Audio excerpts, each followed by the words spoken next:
Hello and welcome once again to the video. In this one I thought I would take a little look at the recently completed F1 testing in Bahrain. 3 days of testing. It was, how many hours was that in total? 24 hours. Plus chit-chat beforehand and chit-chat afterwards and all the Ted Kravitz stuff, added up to probably about 30 hours of testing coverage. But I loved every minute of it. It took me a few days beyond the end of the test to finish watching it all.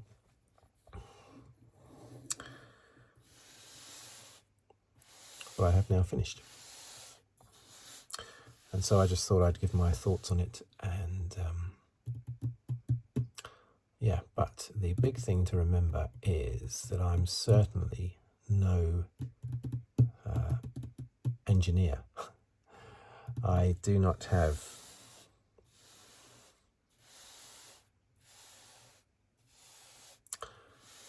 any kind of special technical knowledge. I am purely a fan, an F1 fan, and have been since, well, the first race I remember watching was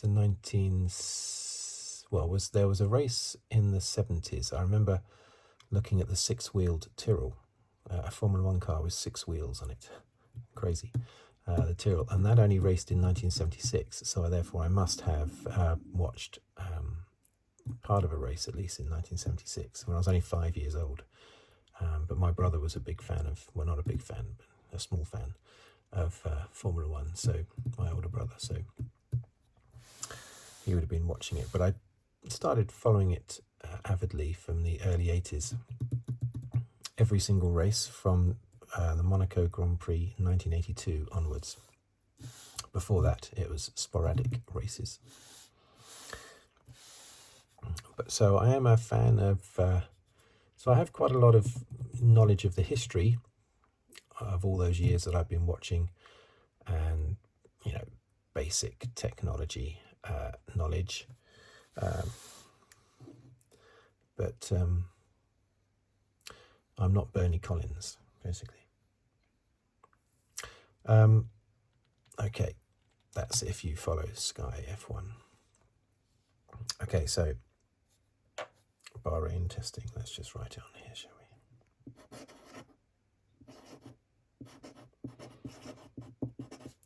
Now this pen has a habit of starting to dry out if you go about 5 seconds without writing with it. It's a bit annoying. So I'm just going to put down here. Yeah, I'll just put down 2025 basically. So I have to keep putting the lid sort of partially back on, like that. Let's just make sure that's in focus.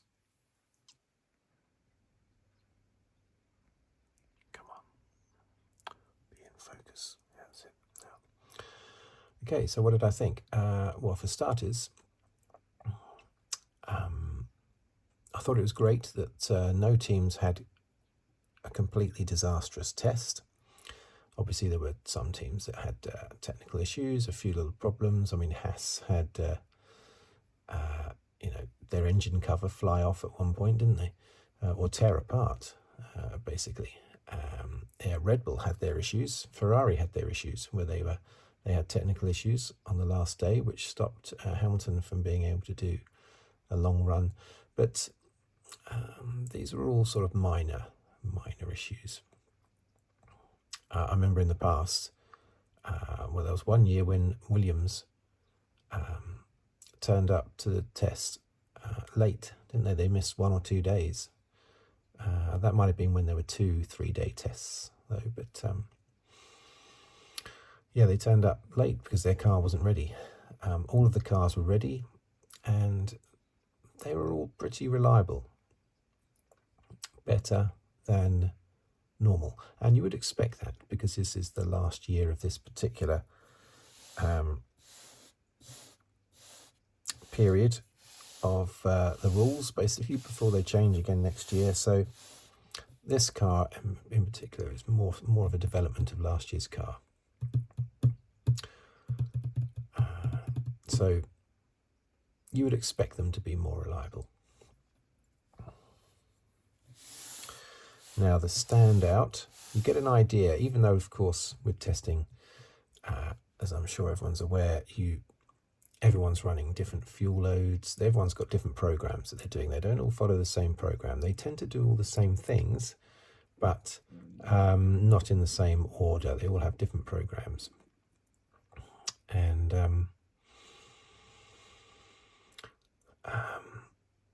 you don't know what fuel is in the car at any particular time. You know what the tyres are. I think there are, does it go all the way up to, there's an extra compound, isn't there, this year, I think, in the tyres. Are there 6 compounds instead of the normal 5, I think? I think so, maybe, possibly. I think it goes down to C6. Being the softest compound. But anyway, most of the testing they did on the C3.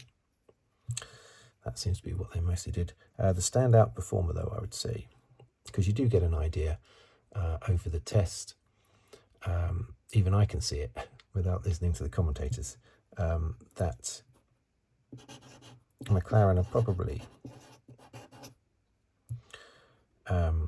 the team that is impressed the most. Norris did a race sim, was that on day 2? However, that race sim, even though it was really, really good, because he went about a second quicker than Leclerc, who did a race sim at a similar time. And on the final stint, Norris was going about a second a lap quicker than Leclerc. However, it was good conditions, but Leclerc's one was Leclerc's one. It was on the same day, but it was in the same 4-hour stint. I think it was in the afternoon stint. Was it in slightly worse conditions than Norris's? I'm not sure, but I do know that Norris was on the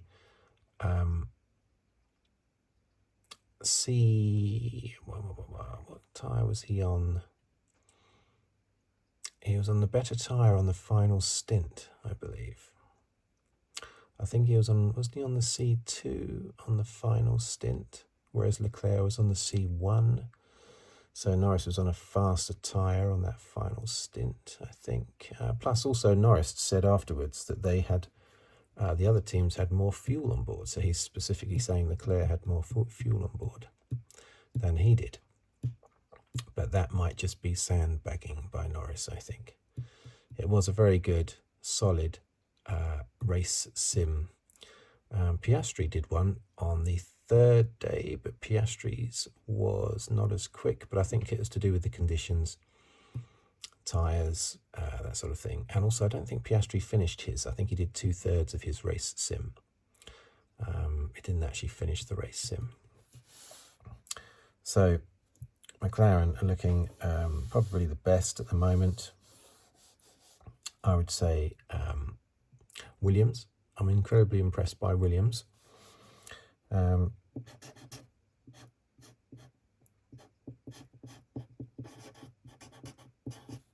Now, Sainz was the quickest on, when was it? Day 2, plus he had the quickest time over the whole test of I've written this down because I don't remember it, 129.348. Conditions, of course, have a big impact. It was the fastest day, really, with the conditions, day 2. Day 3 was warmer, sunnier, and so not as fast as the cloudy conditions on day 1 and day 2. But yeah, Sainz had the quickest time, and Albon was also super quick. on very quick on day 3. I am very impressed and hopeful for Williams. This has been, I think, their best pre-season test for many years. Very impressed. No reliability issues. Sainz trundled around lap after lap after lap. I think he also did a race sim. Albon did a race sim on day 3. Albon did the most laps on day 3. I think more laps than anyone did in a single day.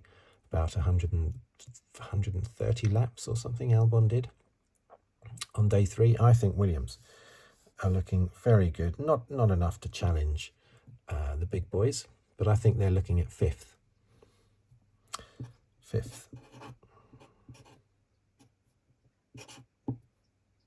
Maybe.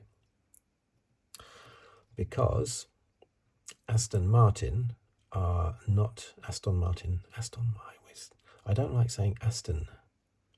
I don't like it sounding like there's no O, Aston. But also Aston never sounds good, does it? I've struggled with that all my life, with the name of that car. But I've not really had to say the name very often prior to them entering Formula 1. Aston, it'll have to be Aston, it can't be Aston. Aston Martin. Yeah, Aston Martin. Let's go up here. Aston Martin. Now we had on day 3, we had Stroll ill. We had Alonso ill. Alonso was able to run in the car, and he ran in the car because Stroll was unwell. The crazy thing is that even though Stroll was unwell, they thought, well, let's try and give Stroll a go. So he went out, did a few laps, and then said, yeah, I definitely can't do the rest of the session. So they then had to spend an hour changing the car over from Stroll to Alonso. So they lost all that time because they persevered trying to get Stroll out. They should have just gone with Alonso for the whole day. But you don't want to upset the son of the owner of the team, do you? So they couldn't do that. Is this still in focus? Hopefully it is. Aston Martin looked, they looked okay on the first day. I thought they weren't thrilling anyone, but it just looked like they were going through the process of their program. Everything was going to plan, but then they seemed to peter out. Seemed to get slower in the second day and slower in the third day as well. And in the end, they've ended up, I think, behind Williams and behind Alpine as well.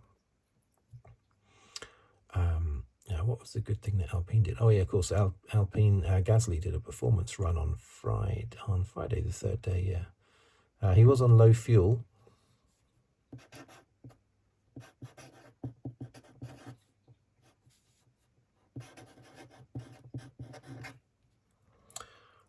Gasly was super quick. Day 3.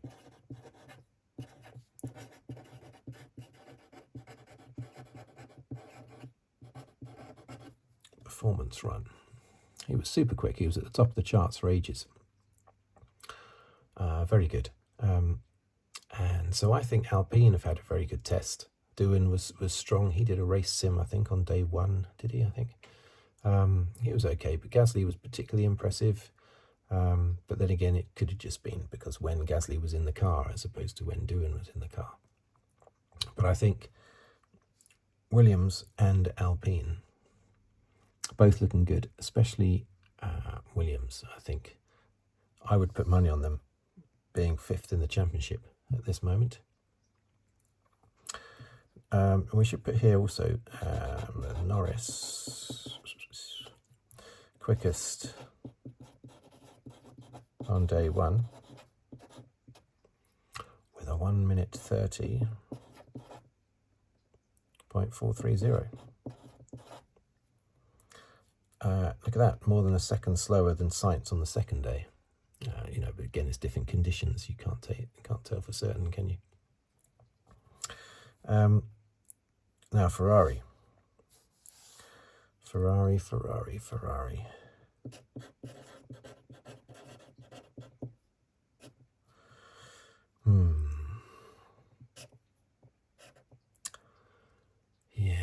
Ferrari. Well, I thought they were impressing at first, and then they just seemed to tail off. Hamilton ended up with a faster time than Leclerc in the end, but again, and that was actually recorded on the third day, which was, supposed to be a slower day than the other 2 days because of the weather.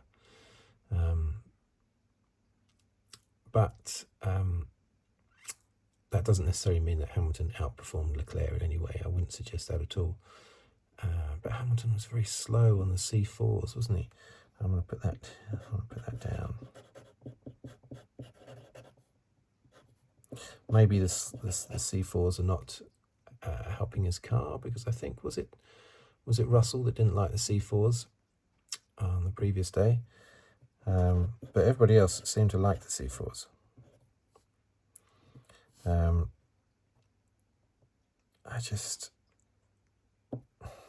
Hamilton ended up with the 5th fastest time, was it? Something like that. I worry though. I worry that this is going to be yet another year where Hamilton spends the entire year talking about how they're just not there with the car and they're trying to find something. He's done that for the last 3 years.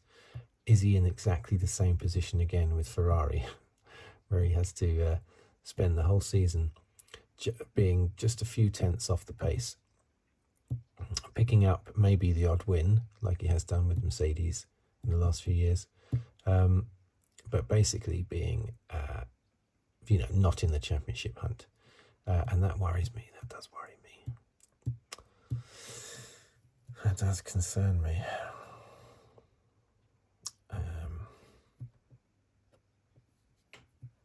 Leclerc has said that the car needs to improve. It's not fast enough. The Ferrari has this air intake, doesn't it? That's a strange V-shaped air intake, which is different to a lot of the teams. I didn't notice it until I was watching Ted Kravitz's development corner with Bernie Collins as well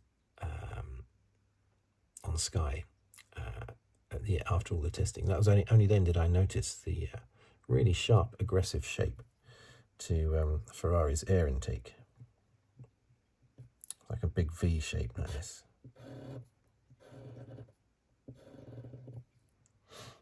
Like that.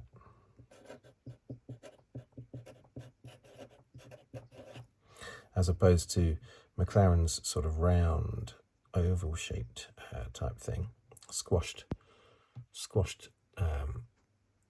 oval type thing, and also Red Bull's one as well. The handy thing about the Williams, because Albon did so many laps on day 3, he did 130 laps, right? I'll just mention this. The handy thing is that if he gets hungry, they've got this massive boot at the back of the Williams where he can stick a suitcase with a spare set of clothing and sandwiches and food and drink and everything in there. I assume that's what the massive box is at the back of the Williams. I'm amazed how the Williams can be so fast when it's carrying around that huge boot at the back of the car. But I thought that was a bit odd on the Williams, how that looks. But so Ferrari's air intake is a bit unusual.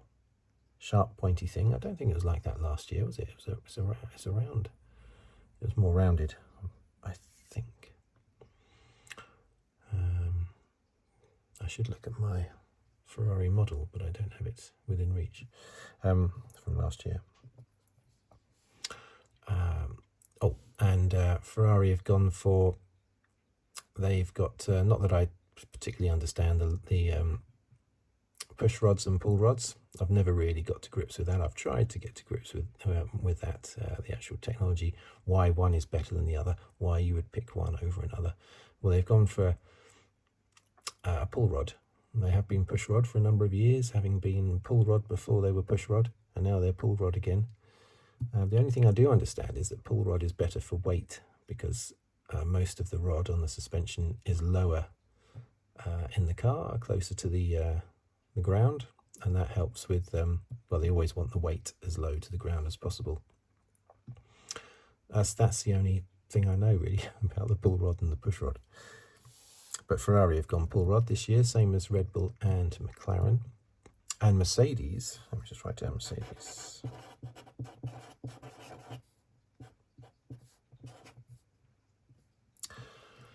They have done something rather clever, and they have reduced the amount of rods, basically, reduced the amount of arms attached to the car by having, let's just steady the camera, it's just moving around a little bit there. They've got their steering arm inside one of the wishbones, one of the suspension wishbones, which means they've had to adjust other things on the wheel and the monocoque to be able to handle the fact that that if I do a little picture, say you've got the wheel there. See, that's looks exactly like a wheel, right? And then you've got the side of the car there, right? And you've got the how have they done it exactly? Yeah, so if you've got well, I'll just draw one of the wishbones in, right? So you've got a wishbone there. Now, instead of having the arm going across here, where they would normally put the steering column would sort of go across there like that, instead they've put it at an angle, so it's now going down inside one of the wishbone arms, which means that they don't need this one. So they've reduced the amount of rods, basically. Instead of 6, they've got 5 rods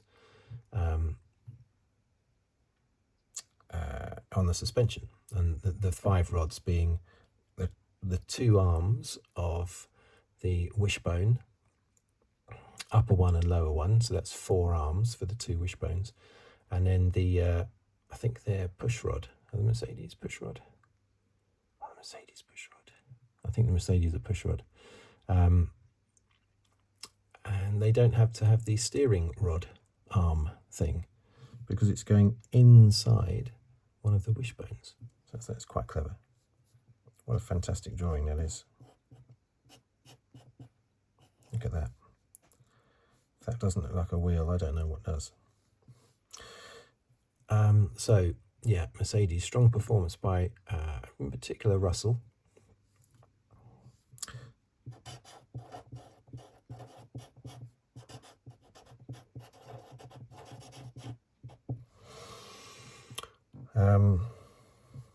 Yeah, very good, very strong.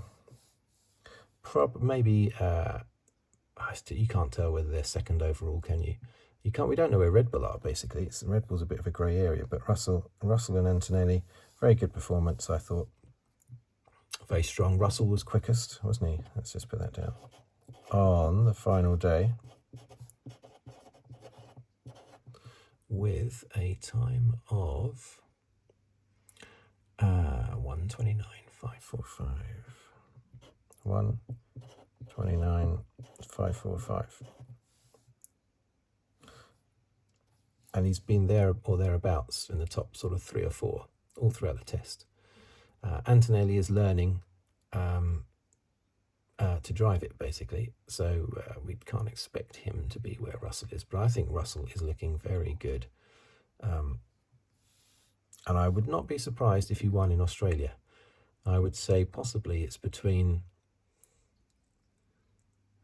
I'd like to include Ferrari, but I think it's between both McLarens, and then Russell, and then Verstappen. Verstappen simply because he's Verstappen, not because the Red Bull is necessarily shone, you know. Speaking of which,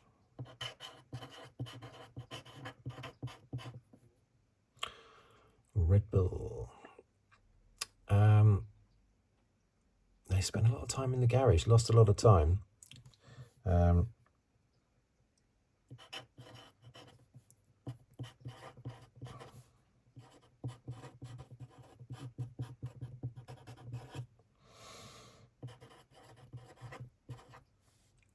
They had, I don't think it was necessarily issues. I don't think it was problems necessarily.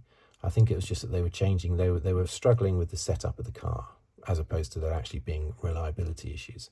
They were struggling with the setup, so they were having to change different things on Verstappen's car, and it took a while to get him out. But when he did get out, he went quickest immediately on C3s.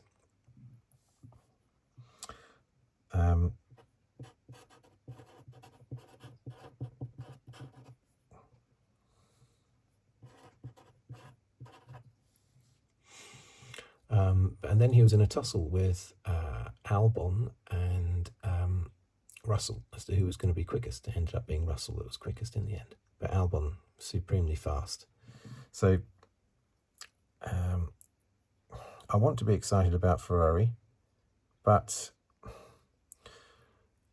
the way they're talking is we're just going through our paces. Testing is just, we've gone through our program in testing, and apart from a delay on the final day for Hamilton due to some technical issue, they've basically ticked all the boxes. But you don't want to just tick all the boxes, do you? You want to sort of wow a little bit as well, And McLaren have wowed a bit, I would say. Williams have wowed, and Mercedes a bit as well, and Alpine a bit. But Ferrari have not wowed at all. They've just gone through the steps on their testing program. And I think both Hamilton and Leclerc are pretty underwhelmed. Both of them have made comments about how they need to improve.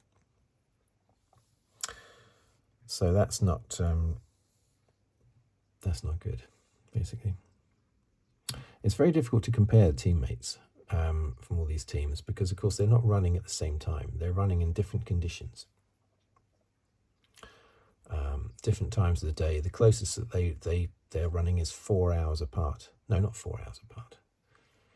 What's the time between the two sessions? I suppose one ends and then maybe another one starts 2 hours later, something like that. But anyway, that can make a big difference. So, and some of them were running all day on one day, like Lawson ran all day on day 2, Verstappen ran all day on day 3. It's very difficult to compare the times. So Lawson, I think, you can't really judge Lawson at all. And the Red Bull, it hasn't done as many laps as would have been liked, but I still think it looks like a championship winner, along with McLaren and Mercedes. I have to say Ferrari doesn't. Maybe I'm just being pessimistic because I really want Hamilton to win the championship, more so than I've ever wanted a driver to win the championship since the Nigel Mansell days. And that's just because of, the whole eighth title thing, and the fact that he's in a Ferrari. We haven't had a British driver win the World Championship in a Ferrari since 1964 with John Surtees. We've only had 2 British Ferrari champions, John Surtees in 1964 and Mike Hawthorn in 1958. So I really want to see that, the most successful driver of all time and the most successful team of all time. I think that'd be a great story for that 8th championship to come at Ferrari. Okay, it could come next year, 2026, but I don't want it to. I want it to come this year because we all know who's going to win the championship in 2026. It's going to be Fernando Alonso, isn't it? And the Aston Martin. Adrian Newey designed Aston Martin.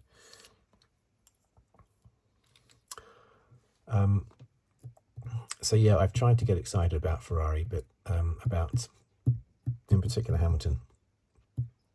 But Hamilton and Leclerc seem to be doing pretty much the same times. I didn't really see any difference between them, which is good for Hamilton, seeing as he's brand new. I don't know why they left it so late before he could really properly get to grips. He did some of the old testing in old cars. I forget what they call that now. It's something very simple like previous car testing or something. And Hamilton did some of that in January with a Ferrari that was like a couple of 2023 Ferrari, I think. But he is nevertheless clearly still not totally au fait with the Ferrari and how it operates, how the team operate. However, Carlos Sainz, maybe he can speak Italian, I don't know. When he went to Ferrari, there didn't seem to be an issue. When Sainz went to well, maybe there was an issue. I can't really remember with Sainz now going to Ferrari. And there's not necessarily an issue with Hamilton, is there? I mean, he's just said that obviously it's difficult adjusting, but that doesn't mean he isn't adjusting. But Sainz, straight off the bat at Williams, is super fast, but he first drove the Williams, I think, back in Abu Dhabi after the Grand Prix, after the season ended, the testing that took place after that. There was a little bit of tyre testing, wasn't there, or something? Didn't Sainz dabble with the Williams back then? I think he did. But Hamilton has made reference to the fact that he hasn't had as long in the car as he specifically mentioned Alonso and Vettel when they joined Ferrari. They had like a couple of months extra messing around with all the systems and all the getting used to the steering wheel and all that sort of thing.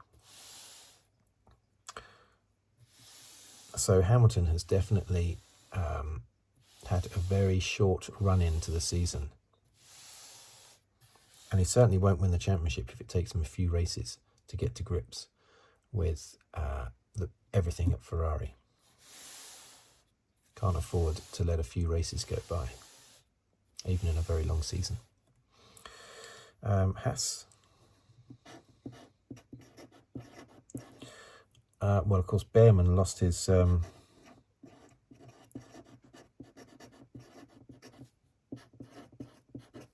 engine cover.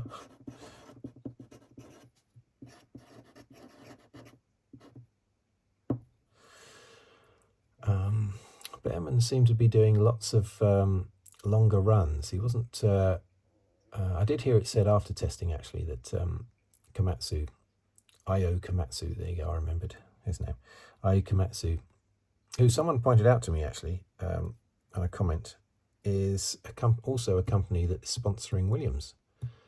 And I thought he was joking at first, and I thought it seemed very similar to the name Komatsu, but it isn't. It is Komatsu on the side of the Williams.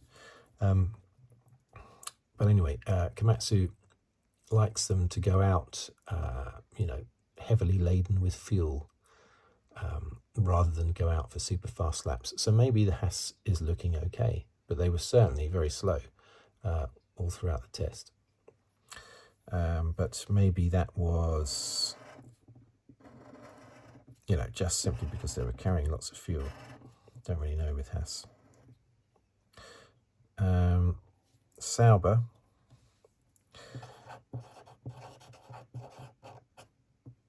Very slow. Bortoleto, come on, Bortoleto. Let's impress. Just like Alonso impressed in 2001 in the Minardi, which is what got him into Renault. Let's see if Bortoleto can impress.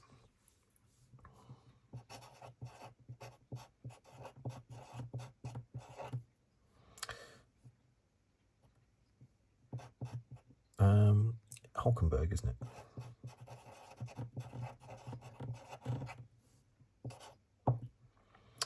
I'm just going to put a question mark there because we don't really know what they're doing. I think they're just preparing for Audi in 2026, putting everything into 2026. I think this year Sauber are going to be away at the back.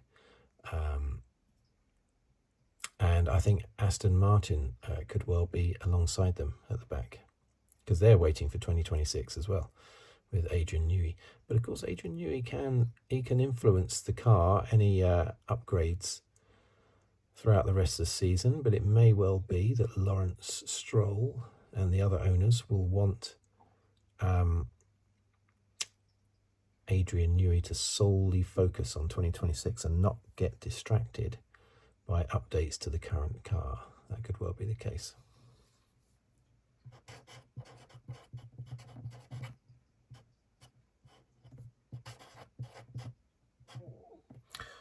Racing Bull.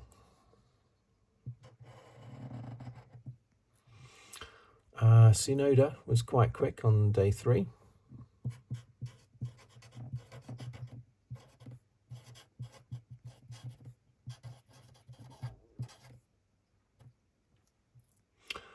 Yeah, he was quite quick on day 3, wasn't he? Did I mention Ocon up there? I didn't mention Ocon, did I? But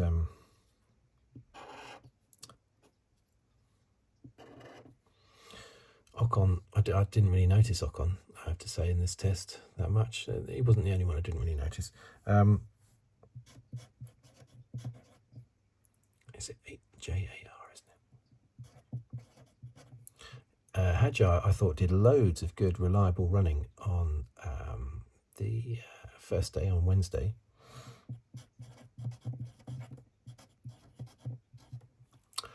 Wasn't particularly super fast, but it showed great reliability, which was very good, I thought. But not much else to say, really, apart from the fact that the Racing Bulls look fantastic.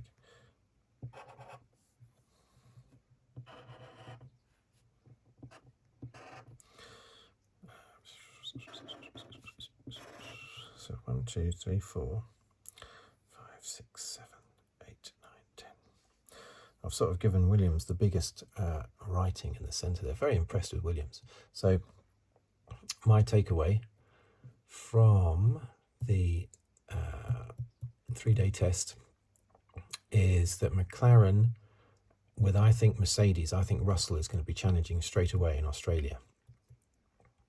So I think McLaren slightly ahead of Mercedes, and then you've got sort of Ferrari and Red Bull behind that. And then in 5th place, you've got Williams. And let's see, I mean, Sainz is going to be amazingly fired up, more so than any driver on the circuit. I think he's going to be uber fired up to do well.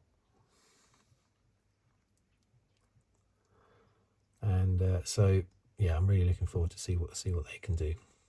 And that will spur on Albon, who's had, relatively weak teammates, or inexperienced teammates, I should say. So this will be great for Albon as well. So they could well end up being the surprise package, I think. But it does look like Norris is correct. It's correct that he's the favourite for the championship. But as we know, Verstappen can pull up can drive fantastically in a bad car. I mean, he has described last year's car as being awful, and yet he won 9 races and the World Championship, and yet it was still an awful car, according to Verstappen. So he said on day 1, when asked about the car, he said, well, it can't get any worse than last year. It can't be any worse a car than last year. What, the car you won 9 races in and the World Championship? So I think the Red Bull, and he's right to say that as well, because he can just pull up any car and win in it. Not any car, but I think if Red Bull is anywhere near the top, then Verstappen is going to be very much so a title challenger, very much so, if it's anywhere near the McLaren at the top. But in Australia, let's look out for Russell in the Williams. Antonelli's still learning, so I'm not expecting him to do well, but I'm thinking maybe Russell could win in Australia, Norris, Piastri, Russell, and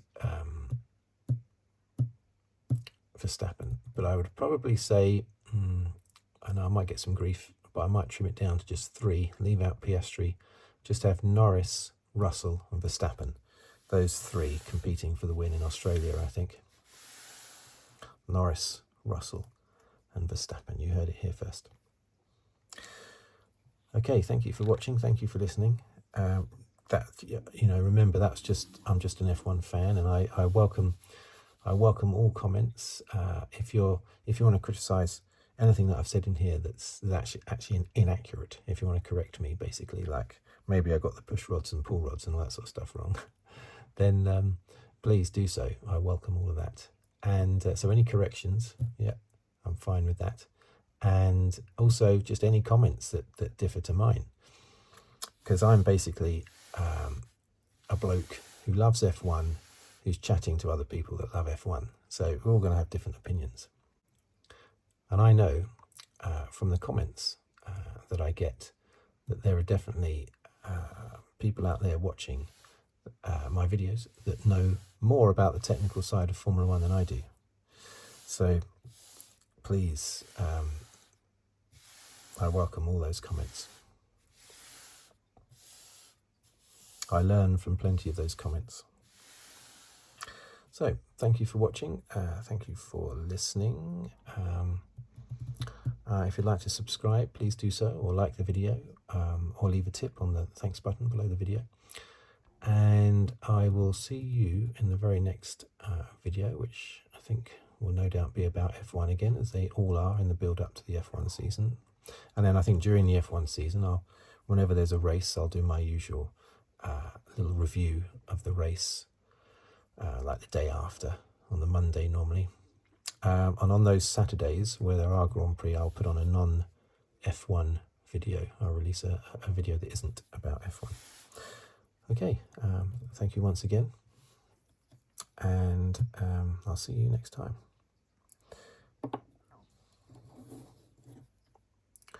Goodbye.